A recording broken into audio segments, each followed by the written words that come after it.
TNPSC படிக்கிற நண்பர்கள் அனைவருக்கும் வணக்கம். இன்றைக்கி என்ன பார்க்க போகிறோன்னா, சுரேஷ் அகாடமியில் இந்த எஸ்சிஆர்டி புக் வாங்கியிருந்தோம்ல, அந்த புக்கில் ஐஎன்எம் புக்கு. இந்த புக்கு யாராவது யூஸ் பண்ணிகிட்டு இருந்தீங்கன்னா கண்டிப்பாக அந்த வீடியோ பாருங்கள். இதில் நிறைய லெசன்ஸ் மிஸ் ஆகிருக்கு, அது என்னென்னு நான் சொல்கிறேன். அதே மாதிரி யாராவது அந்த புக்கு வாங்கலான்ட்டு இருந்தீங்கன்னா தயவு செஞ்சு வாங்கிடாதீங்க. நான் ஏன்னு சொல்கிறேன். ஃபஸ்ட்டு விஷயம் வந்து, இந்த புக்கில் வந்து பேஜஸே வந்து கம்மியாக தான் இருக்கும். ஏன்னா அது இவ்வளோ பேஜஸ் கம்மியாக இருக்குது அப்படின்னு சொல்லிட்டு நானும் படிச்சுட்டு இருந்தேன். நிறைய விஷயம் வந்து யூனிட் 8 கவர் ஆனதுலாம் ரிப்பீட் ஆகிருந்தது. அதெல்லாம் கிராஸ் பண்ணிட்டு படித்து முடிச்சதுக்கப்புறம் பார்த்தீங்கன்னா சீக்கிரமாக முடிஞ்சிருச்சு, பரவாயில்லையே நம்ம முடிச்சிட்டோமே அப்படின்னு நினச்சிட்டு இருந்தேன். ஆனால் அப்புறம் நான் உனக்கு வைக்கிறேன்டா ட்விஸ்ட்டுங்கிற மாதிரி அதுக்கப்புறமா நான் பார்க்கும்போது தான் தெரிஞ்சது 12th வந்து 2 லெசன் தான் கொடுத்துருக்காங்க, வேறு எந்த லெசனும் இல்லை. பார்த்தீங்கன்னா இந்த ஒரு லெசன் இந்தியாவின் தேசியத்தின் எழுச்சி, இந்த ஒரு லெசன் கொடுத்துருக்காங்க. அப்புறம் இந்த லெசன் தீவிர தேசியவாத எழுச்சியும் சுதேசி இயக்கமும்.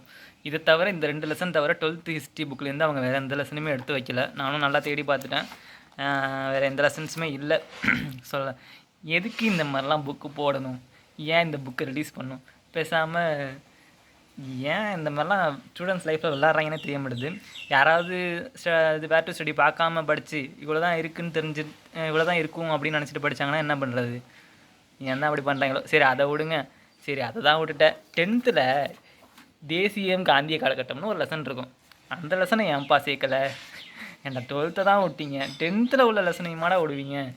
ஏன்டா அப்படி பண்ணுறீங்க? இருக்கிறதுலே ஒஸ்ட்டான புக்கு. சுரேஷ் அகாடமியில் ரிலீஸ் பண்ண புக்கு எல்லாமே ஒஸ்ட்டு தான். அதில் இந்த புக்கு ரொம்ப ரொம்ப ஒஸ்ட்டு, மோசமான புக்கு. இந்த புக்கெலாம் யாரும் வாங்கிடாதீங்க தயவு செஞ்சு. இவங்கள நம்பி நம்ம புக்கு வாங்குகிறோம் பார்த்தீங்களா, இவங்க ஒரு பெரிய அகாடமி, இவங்க நல்லா பண்ணுவாங்க அப்படின்னு சொல்லிட்டு புக்கு வாங்குகிறோம். ஆனால் நல்லா பண்ணிடுறாங்க நம்மளை வச்சு. ஏதோ ஃப்ரீ சர்வீஸ் பண்ணுறவங்க கூட ஓரளவுக்கு கொஞ்சம் மனசாட்சியோடு பண்ணுவோம். ஆனால் இவங்க காசை வாங்கிட்டு அதுக்கு ஒரு புக்கோட பேஜ் குவாலிட்டியும் கேவலமாக இருக்குது, இந்த மாதிரி பிஞ்சிட்டு வருது.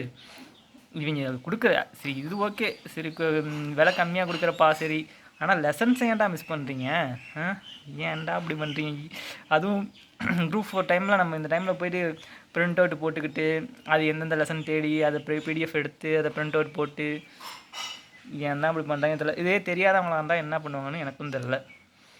சரி ஓகே, இதுதான் நான் சொல்லணும்னு நினச்சேன். இந்த புக்கு யாரும் வாங்காதீங்க. அதே மாதிரி வந்து இந்த புக்கு யூஸ் பண்ணுறவங்க வந்து இந்த லெசன்ஸ்லாம் கவர் பண்ணிக்கோங்க. வேறு ஏதாவது நான் லெசன்ஸ் வந்து இதில் விட்டு போனது வந்து சொல்ல வேண்டியது சொல்லாமல் இருந்தேன்னா நீங்கள் வந்து கமெண்ட்டில் ஆட் பண்ணுங்கள். அவ்வளோதான். தேங்க்யூ.